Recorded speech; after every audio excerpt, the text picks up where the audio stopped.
एक छोटे से शहर में एक परिवार रहता था। परिवार में माँ, पापा, बड़ी बेटी रिया और छोटी बेटी किकी थी। रिया मानसिक रूप से कमजोर थी।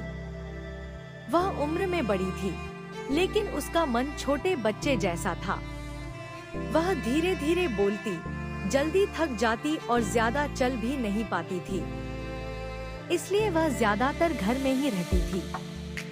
उसकी माँ दिन भर घर का काम करती, लेकिन सच में पूरे घर का ध्यान रिया भी अपने तरीके से रखती थी। कभी वह माँ के पीछे पीछे घूमकर बर्तन पकड़ाती, कभी पापा से बात करने की कोशिश करती है तो कभी किकी का बैग उठाकर दरवाजे तक छोड़ने आती। किकी अपनी दीदी से बहुत प्यार करती थी। जब वह छोटी थी तो रोज स्कूल जाते समय अपनी दीदी का हाथ पकड़कर कहती, दीदी चलो ना मेरे साथ स्कूल। पर वह नॉर्मल स्कूल में नहीं जा सकती थी। फिर किकी के जिद पर उसकी माँ ने रिया को एक मानसिक रूप से विकलांग स्कूल में डाल दिया। रिया बच्चों के बीच बैठकर खुश हो जाती थी। वह बच्चों को खेलते और पढ़ता देखकर बहुत खुश होती थी। लेकिन जैसे जैसे वह बड़ी होने लगी, घर वालों ने उसे स्कूल भेजना बंद कर दिया। लोग कहते थे, अब बड़ी हो गई है, स्कूल कैसे जाएगी, लोग क्या कहेंगे। यह सुनकर किकी चुप हो जाती थी। उसे बुरा लगता था कि उसकी दीदी भी बाकी बच्चों की तरह स्कूल क्यों नहीं जा सकती।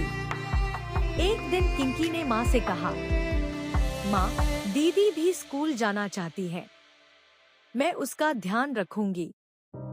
माँ ने दुखी होकर कहा, बेटा, हमें डर लगता है, लोग उसका मजाक उड़ाएंगे।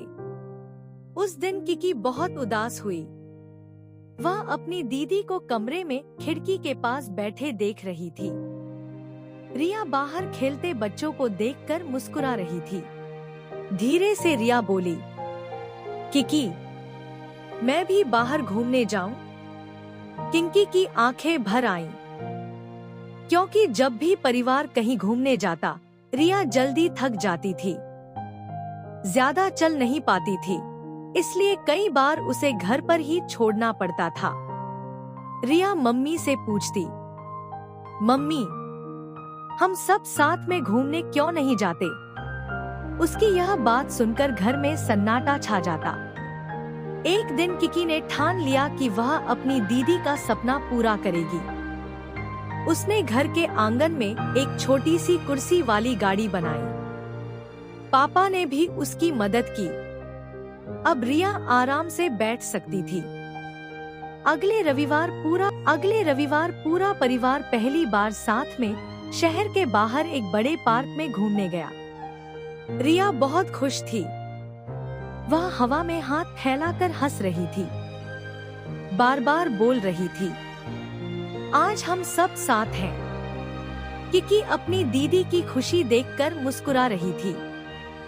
उसे महसूस हुआ कि छोटी छोटी कोशिशें भी किसी की पूरी दुनिया बदल सकती हैं। धीरे धीरे परिवार ने भी समझ लिया कि बोझ नहीं, बल्कि उनके घर की सबसे प्यारी मुस्कान है। उसके बाद वे जहाँ भी जाते, रिया को साथ लेकर जाते। दीदी, आप अकेली नहीं हो, हम हमेशा साथ हैं।